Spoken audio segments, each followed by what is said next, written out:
Hello and welcome to Off the Fence, a podcast where we deconstruct difficult decision making to try to figure out what keeps us stuck, and more importantly, how do we get unstuck?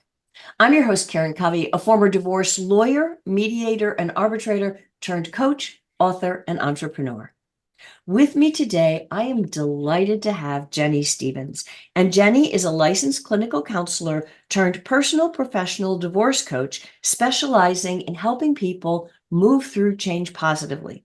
Jenny has personally gone through more than her share of difficult life changes, including attending 9 schools in 12 years while having just a few learning disabilities, changing careers in her 20s, going through a divorce, losing a parent at a young age, and surviving cancer.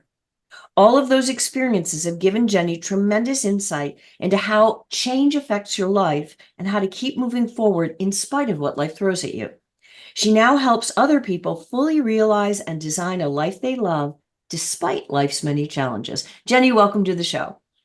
Wow, what an introduction. Thank you. Thanks for having me. I am thrilled to have you. I know this has been in the works for a very long time. We've been trying to coordinate and make it happen. I am so looking forward to our conversation. And I'd like to start because you are an inspiration, I think. It can't just be to me, it's got to be to other people too. All of the things that you have gone through in your life, and you've come out and you're happy and healthy and beautiful and living the life at this point that you've always wanted to live. And so I'd like to, before we dive into how you did that and how you help other people do that, I'd like to, dive into your backstory and figure out why. What brought you to coaching? How did you get to where you are now? Start wherever you want to start. Okay, how much time do we have? I'm just kidding. Just kidding. I in 2018, I went through a divorce. I was married for almost 11 years and had 2 daughters. And when I went through my divorce, I was one of the first people of my friends or my family to ever go through one. And I decided right then and there that I promised myself and my daughters that this would not be the worst thing that ever happened to them because I chose that and I decided that story would be my truth. I had met other people who had been divorced and they had sounded like it was going to be this terrible, awful thing and looked at me as if somebody had died when I said I was going through a divorce. And so I decided that I wouldn't keep that reality alive. And so I did everything in my power to focus on a good co-parenting relationship, making sure my kids felt love unconditionally, faking it despite many moments and hours and evenings when I had no idea what I was doing. And those of you who are either thinking about divorce or have been divorced or going through a divorce, it's really scary. And every day and every week feels completely tumultuous and unknown. And so I learned really quickly to think on my feet, but to also dedicate certain time to my divorce, but also making sure that my divorce wasn't the thing that defined me. And so I decided that when I was going through my divorce. And I also decided post-divorce to really focus on co-parenting and what my kids needed, and then creating a new normal for myself. So it sounds like, I'm fascinated by this because it sounds like the whole time you were making decisions, but the difference between what you were doing versus what I see so many other people do is you made the decisions consciously. Like you said, I decided this ugliness was not going to be my reality. How did you do that? Well, Karen, everything we do and every action we take and every decision we make every morning when we wake up and get out of bed, we can decide either to seize the day in an opportunity or look at it as either abundant or in fear. And I think there's a picture's only as dark as you paint it. And again, I had 2 daughters to raise. They were young. I had a full-time career. I was navigating being a single mom and didn't see another way. What's the alternative? The alternative is to think that, life is going to suck, or I'm not going to thrive, or I'm not going to be a good enough parent. And trust me, I'm not saying that it was, perfect every day, but I chose every day to survive and thrive and see what each day brought. And I looked around to my daughters and I looked around to my career and I looked around and made decisions that were healthy. I think self-care is a huge moment in each of our days and weeks that we can say, what do I need to feel good about myself and feel good about my my decisions. And I think making choices around self-care, which we can talk about at some other point in this morning, is just like putting yourself and putting your needs first is really paramount. And if you can't put the oxygen mask on yourself, how on earth are you going to do it for your daughters or the kids that you have or the people that you take care of? But that's so, what you're saying is, it makes all the sense in the world, but so many people have a hard time doing it, especially parents. Their initial inclination most of the time is, oh no, let me do everything for my kids. Let me make sure that my kids are going to be okay at the expense of making sure that they're okay. So how can you shift that focus? Yeah, I mean, that's a great question. I mean, we all know out there who are, you cannot drink from an empty cup. And so the question of why do I want to fill my cup up? Why do I want to take care of myself? You have to ask yourself that important question. Why do I want to do it? Do you want to feel calm? Do you want to feel healthy? Do you want to set an example for your kids? You want to feel good about your decision. You want to feel good about your day. Every thought that we have that is fear or lack, the opposite of that thought is just as true. People often believe our thoughts are true, like our thoughts are reality. And the opposite of every fearful thought or lack of abundant thought is just as true. So just the thought of I'm not going to be able to survive my divorce. My ex-husband died and I had cancer. And I could say to myself, I'm not going to be able to survive cancer. I'm not going to be able to survive a loss. The opposite of that is I am okay. I have what it takes to survive. It might not be easy, but I have the skills and I can trust myself enough to survive. That thought is true. So you have to have conversations with your thoughts and tell some of your thoughts they're just not true.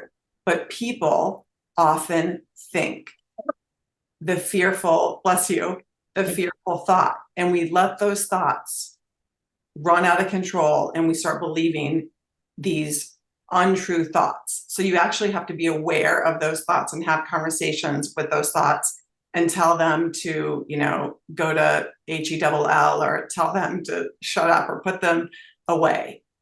So I have a question. Like you said, you have a conversation with your thoughts. Is that like, do you do it in your head or do you do it in your like out loud? How does this go? Well, you have to understand that we have, thousands of thoughts running through our mind at all time. And we create from our most dominant thought. So I ask myself and my clients all the time, what is the most dominant thought going through your head at any given moment? And usually clients tell me it's, I'm not good enough. I'm not lovable enough. I can't create my own podcast. I can't really be an author. Someone's going to really hire me, or can I really be a single parent? The answer is heck yeah. And if you're not the first person to believe in yourself, then who on earth is going to believe in you? No one needs to give yourself permission to be successful, to feel good. And if you can't decide that you're able and capable of doing it, then who is? So yes, you can tell I do a whole reframe. So acknowledge that thought and then tell yourself the opposite of that thought. It can be as simple, Karen, as I am enough. I absolutely have this. I can do this. I can do hard things. I really like that because so many people, when they're going through a divorce, they feel disempowered. And what you're saying is the opposite of that.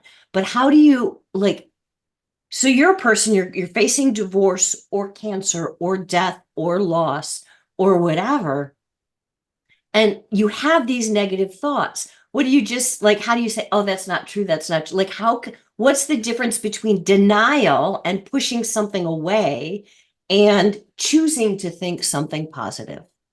I mean, that's an important distinction. So losing somebody, having somebody die that is an absolute truth. And feeling sad and angry and in disbelief and in shock. And at some point, acceptance of losing that person is the truth. Feelings, I don't want you to change your feelings. You can honor your feelings, you can feel your feelings. That's one thing. It's different than our thoughts. Our thoughts are like static on a radio. If you were, I'm dating myself, or, it's like, the weather. The thoughts come and go through your mind at all times. To be mindful of those thoughts, but to distill the most dominant thought. And if your most dominant thoughts are, I can't do this, I'm not lovable enough, no one will ever love me, I will always be alone, I'm not a good enough mom. If your most dominant thoughts are a fear and lack, we need to talk. And you should talk to your thoughts and tell your thoughts just simply not true. Okay, but what about the person who thinks like, okay, people are going to think I'm crazy. I'm sitting there having a conversation with my thoughts. Like, who does that? Well, you can talk to yourself all day long. Who cares what people think? But take a journal out and write them down, or schedule a meeting. You can talk about it with your coach or a therapist or even a friend. But even writing down your thoughts, we were to do a minute exercise and say, write down all your thoughts right now about an upcoming event, an upcoming challenge, an upcoming event in your life. I bet a lot of us out there would have fearful thoughts of lack and insecurity. So I want you to distill the most dominant one or two or three thoughts, and then reframe those thoughts to the opposite of that, or frankly, what you really want. Understanding what you want and visualizing and coming up with either an outcome or a feeling. I was with a client yesterday, and the person said, I just want to feel calm and I want to feel grounded after work. When I pick up the kids, it's chaos in the car. We get home, I tell them, don't eat a snack, don't get on your iPad. And I said, well, they've been gone for 8.5 hours or 9 hours. Just give them, either 15 minutes of iPad so you can go do your kitchen, and you can take a few minutes. And just giving, and her outcome and her desire was to feel calm and grounded and less chaos. So you have to ask yourself, what is it that you want to accomplish? What kind of home do you want to have? What kind of feeling do you want to have throughout your day? What kind of example do you want to set for your kids? And what kind of mindset do you want? Everything is about the mindset. If you can change the narrative in your story, you can accomplish anything. The most important thing I think about, one of the things we're talking about, is your most dominant thought creates a reality. So careful what your dominant thought is, and careful what your dominant thoughts are. So pick those wisely. But how do you know what's your dominant thought? If, like, just taking what you said, there are thousands of thoughts in our head. How do we know what's dominant? Well, what's your most dominant thought right now, Karen? Actually, my most dominant thought right now is I'm recording a podcast and I can hear sirens outside and it's distracting. And should we stop? Should we pause? That was my most dominant thought. But aside from that, is there a dominant thought that you've thought this morning as you prepared for your day, or as you're thinking about your day or week? That's a really good question. I think that, all right, a dominant thought would be, I hope the podcast, that our recording goes well, because I know how amazing you are and I want to have a good conversation.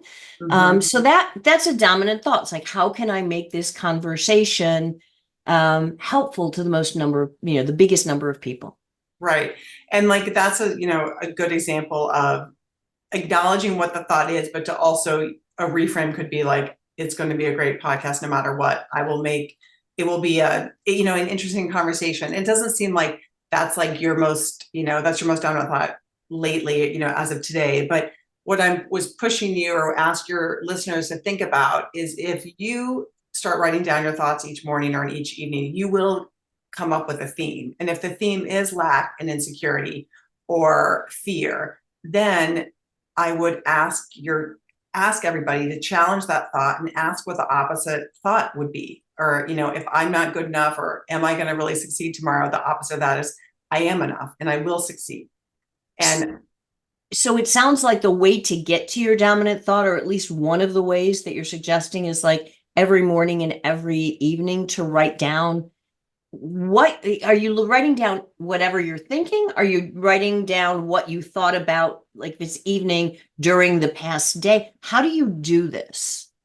you can just simply write, like, when you're thinking about difficult or challenging event, whether it could be a divorce, it could be that you're experiencing loss, it could be a change in career, it could be an empty nester, it could be somebody who is just stepping into being a single parent. Maybe you're blending families, you have an upcoming blending families thing. Maybe it's you're introducing your kids to your significant other. Maybe it's going on a date for the first time post-divorce. There's so many things that people who go through a divorce and who are divorced think about. And it'd be hard pressed to say that we didn't all have an insecurity or a fearful thought about an upcoming situation.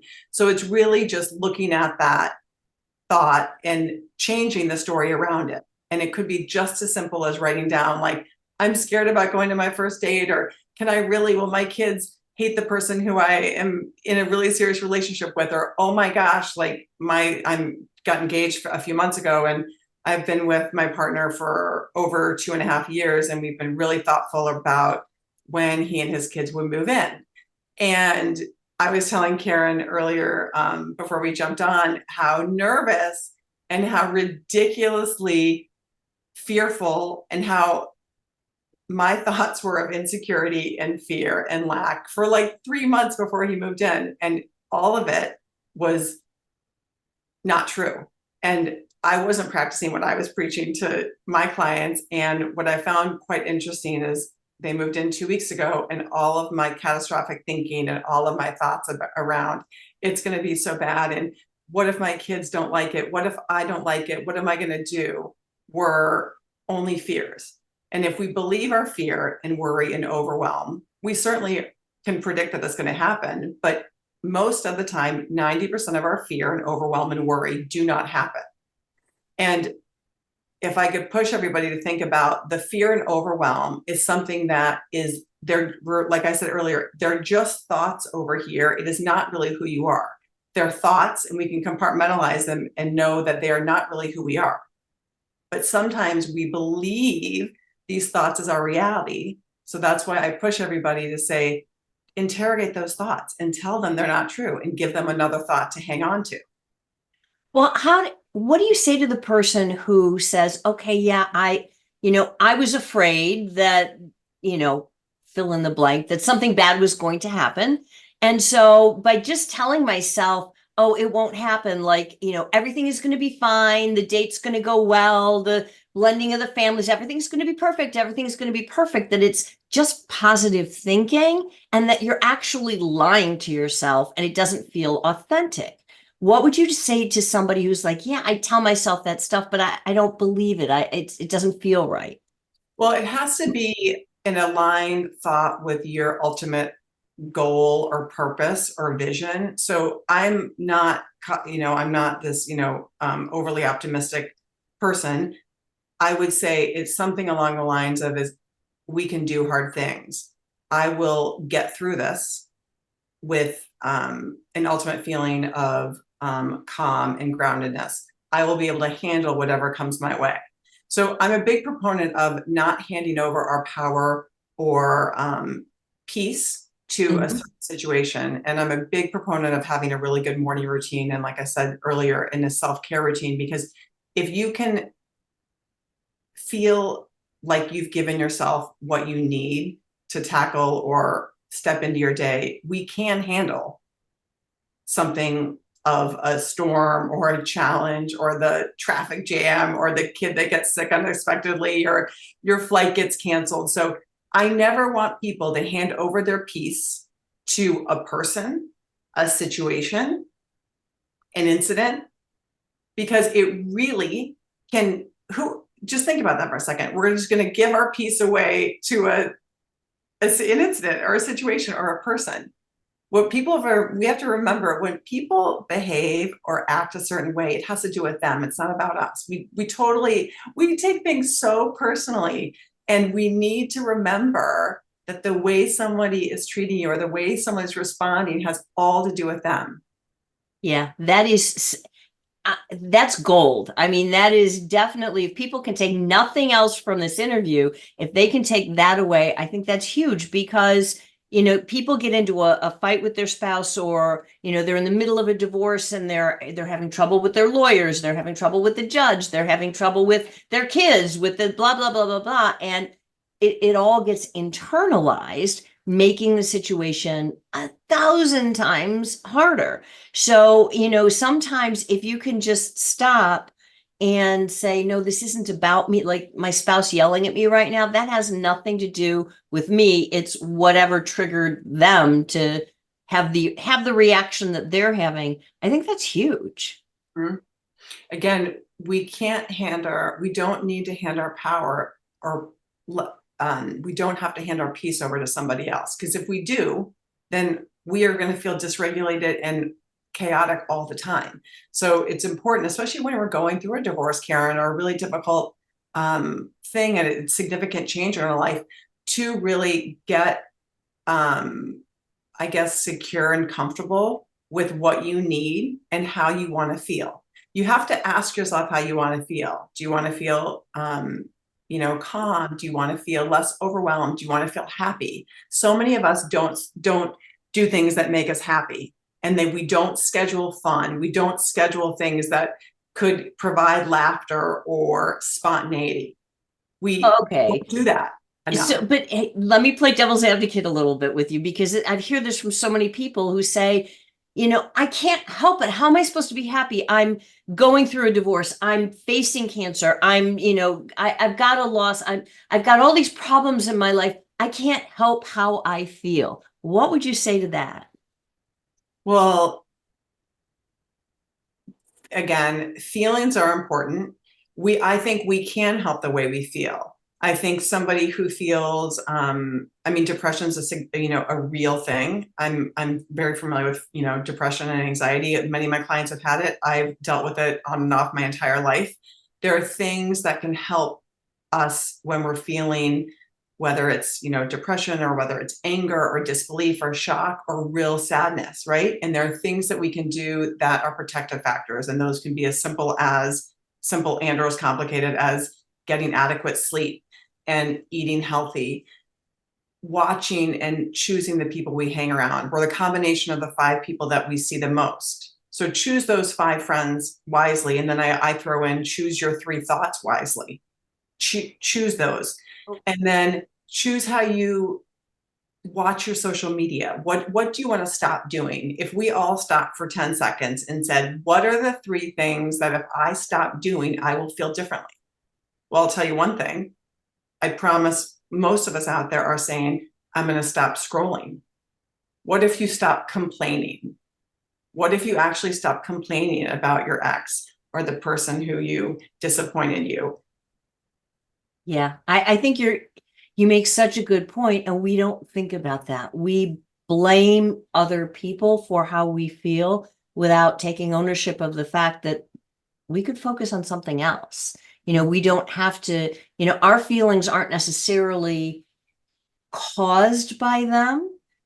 They're, that they may be, we may take what they're doing and say, I don't like that, but then we get all up in our head about what we think that means, and we take it personally. Well, and the thing is, like, when I wake up in the morning, half the time I don't want to go to the gym. I don't want to wake up and, I want to stay in bed a little longer. I don't want to do the things that don't feel great, but I decide to do them because I like how I feel afterwards. I like how I feel after I eat a healthy breakfast, or after I go to a spin class. I feel good after I see a girlfriend or have friends over. I feel good after I connect with my kids. And I like how it's extremely important to ask yourself, how do you want to feel? And you make decisions each day and each week that support the way you want to feel. And again, I'm not saying don't be sad, don't feel angry, don't feel shocked. All that stuff happens. But when you have the attitude or the belief system that you can move through them, it will pass. Change is the only thing that actually will be our constant. Change will always happen. But if we are careful about not giving over our peace and happiness or joy to each circumstance that doesn't feel great, that's where your power lies. Yeah. That's really where your power lies. I So, want to go back and pick up on something you mentioned a little bit ago about a morning routine that empowers you, that sets you up to have a good experience during the day.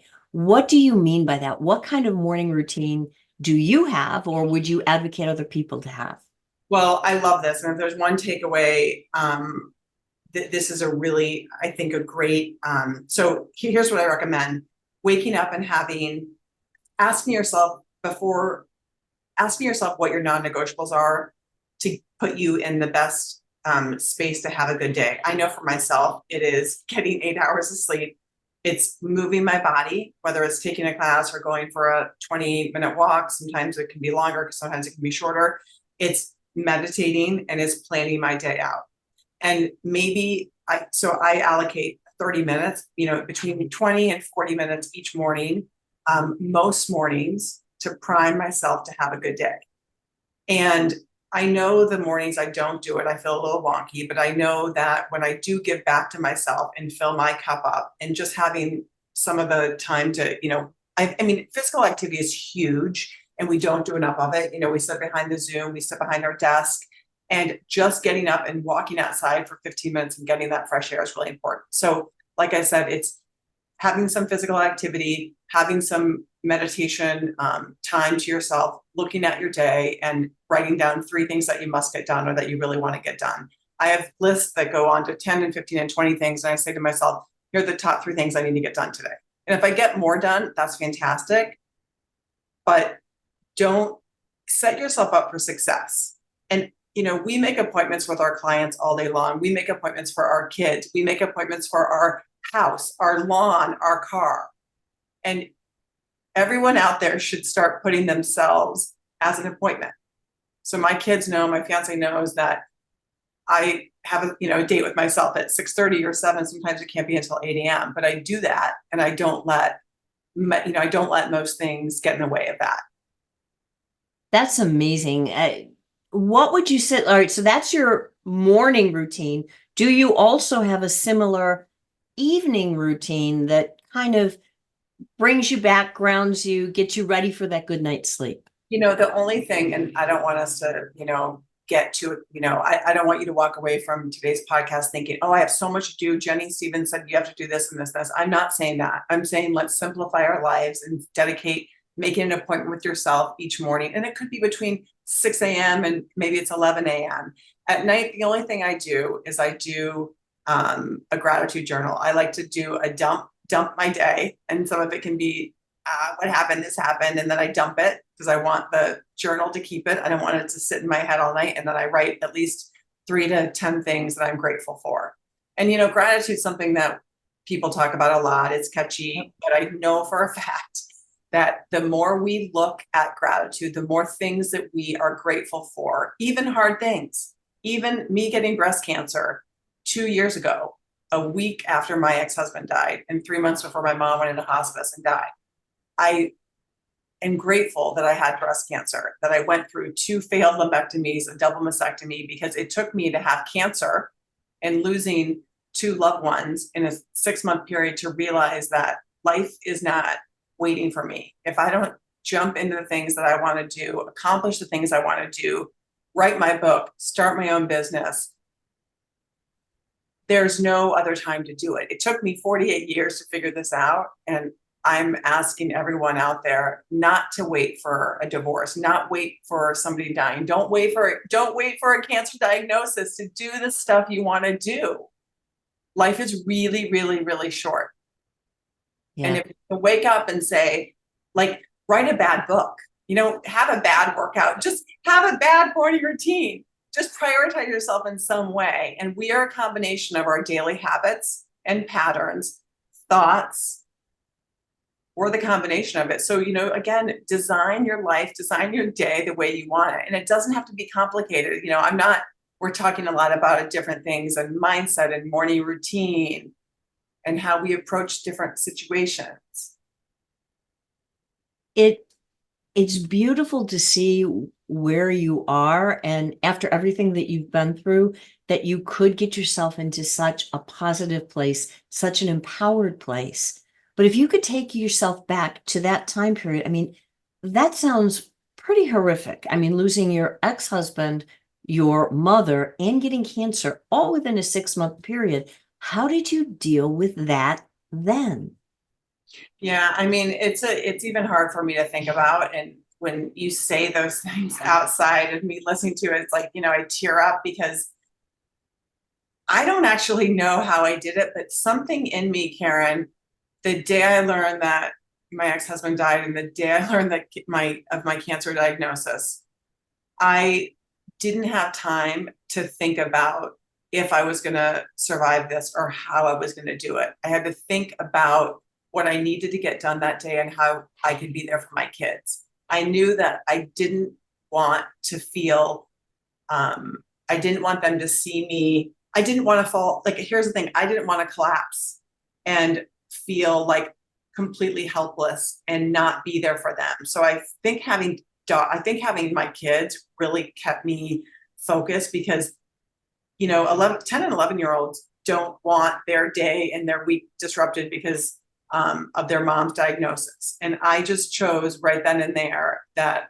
I will get through this. I can do hard things. And we as a family will survive losing their dad and having their mom survive and go through breast cancer. And my attitude was everything. And the way I looked, the way my viewpoint and the outcome that I wanted, I visualized kicking cancer's ass. I knew that I would survive it. It wasn't easy. I am not telling you to tell yourself to be happy and to say it's easy, but I did get through it. I wanted to get through it successfully. I wanted to get through it without my kids feeling a ton of disruption and pain.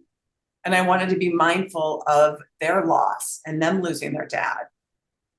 And you have to be available, you have to be emotionally available to help your kids when they're going through a loss of whether it's losing somebody close to them, like their father suddenly, and whether they're, so you have to be mindful about what's in front of you. But it goes back, Karen, to I decided that I wasn't going to have it wreck me. And my narrative around it was, we are going to get through this. I can't tell you exactly how I'm going to do this every day, Karen, but I promise you at the end of the day, I wanted them to feel loved. I wanted to feel like I could give myself, and I leaned on people. I mean, I think I told you when we met a couple, years ago from our mutual friend, Beth, I had to ask people for help, and I was never good at asking for people for help. I was a fiercely independent, strong woman that moved around a ton, went through a lot in my even growing up and losing my dad when I was 18, and just always thinking I had to do it myself and not really trusting other people to do it right. I'm sure some of you might know that. Hint, hint, anybody out there? And I said to myself, I mean, I had no choice but to have people help me with food and carpools and appointments because their dad was gone and I was the only one doing it. So you just have to I guess surrender, again, an overused term, but so true. I just surrendered to the how. Yeah, that's beautiful and amazing, right? And I think that if people could understand that, I think we all get twisted in our head about, well, how is this going to work? What do I have to do first? What do I have to do second? How do I do this? How do I do that? I don't know how to do all this stuff. And that it keeps us in the struggle. Well, so you bring up a really good point. Whenever you think about how am I going to do this? What's it going to look like? How am I going to get through them? How am I going to start dating? And how am I going to make my podcast successful? The minute you say, how am I going to, that is equivalent to your ego and fear mind. It is not living in the now. It is not mindful. It is not in the flow. That is our intellect over intellectualizing our thoughts. That is the first thing to know. When you are in the how mode, is to stop, to put some music on, go walk outside, call a friend, make a smoothie. I don't know, go walk your dog, do something, because you have to get out of that whole, I have to figure it out. Another great saying is, if you're trying to figure something out, that you disconnected from your heart or your intuition or your gut. You can't figure it all out. There's no way in heck I would have ever been able to figure out if someone said to me, you were going to survive it by doing those 55 things. I wouldn't have believed it, would have been overwhelmed, but you have to let go of these attachment to our thoughts of I have to have a formula. Everybody wants a formula. Yeah. The 7 steps to surviving cancer and dealing with divorce.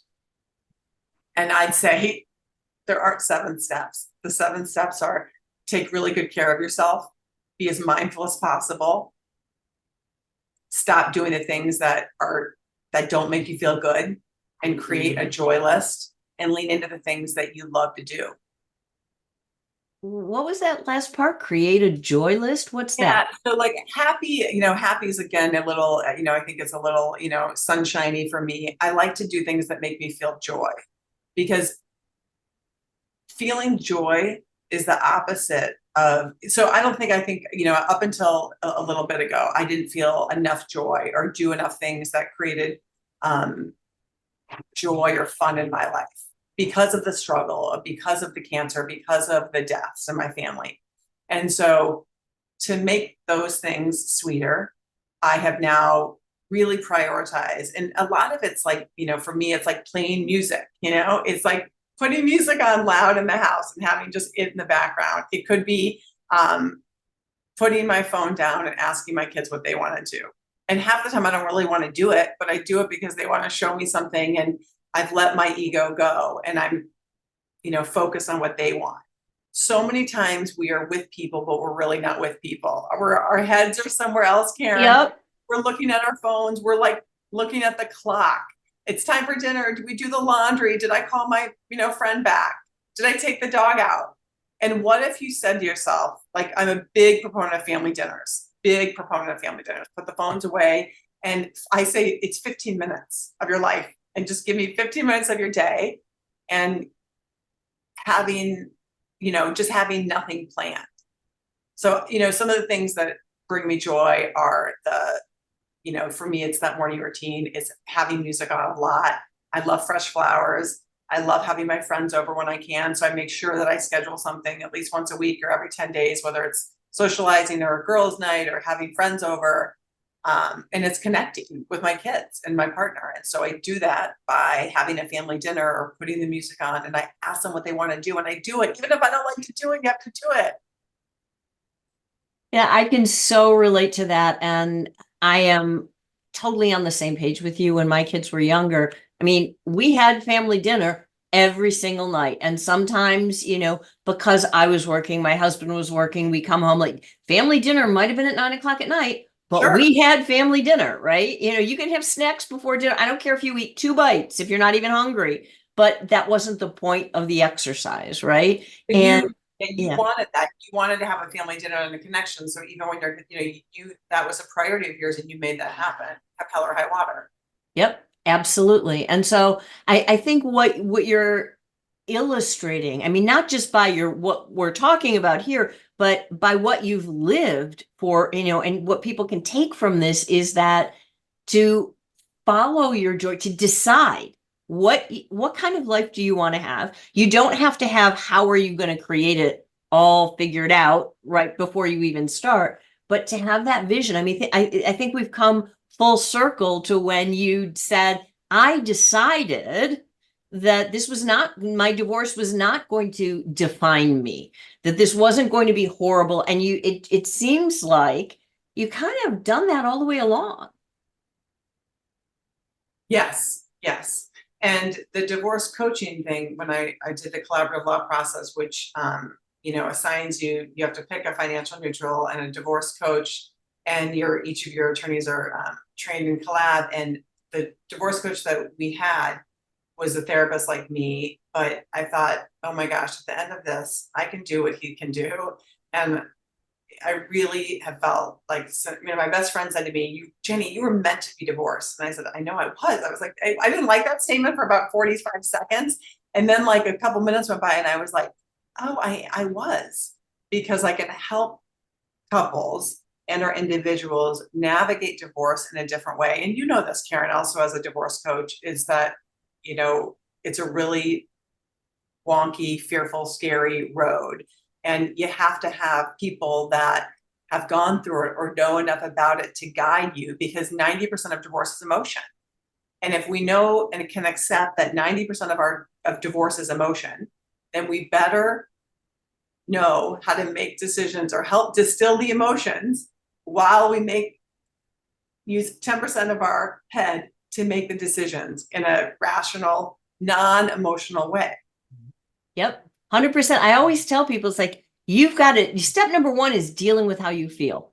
Because Yeah. until you get those emotions in their proper place, not that you're not going to have them, not that you're not going to feel them, but until you deal with them so that your brain is free to think logically, you're not going to be able to. And it's not that, you're bad or wrong, or you're a human being. And you've got to get your brain online, because as you go through the process, you're going to be making so many major life decisions. You don't want to make them when you're an emotional wreck. That's right. And I think I always tell anybody I'm working with who's going through a divorce, dedicate certain times and certain days to meet with your attorney or meet with your coach. I don't want somebody to think about their divorce and that process every day, all day. Some people, I know Fridays, people don't like to do it. People do not like it Monday morning. So whatever, I say pick the 3 or the 2 days for, it could be 9 to 12 on Tuesdays and Thursdays, and that's it. If you're divorced and you're co-parenting, only read those messages. Maybe I know you have to read them within every 2 days. You could read them Monday, Wednesdays, and Fridays. And you have the boundaries around when you can either stomach or when you can provide,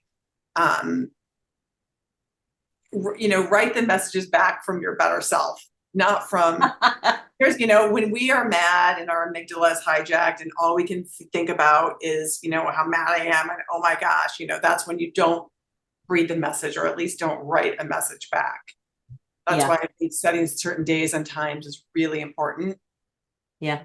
And these days too, I think people can take advantage of, this may sound like a crazy idea, but take advantage of AI.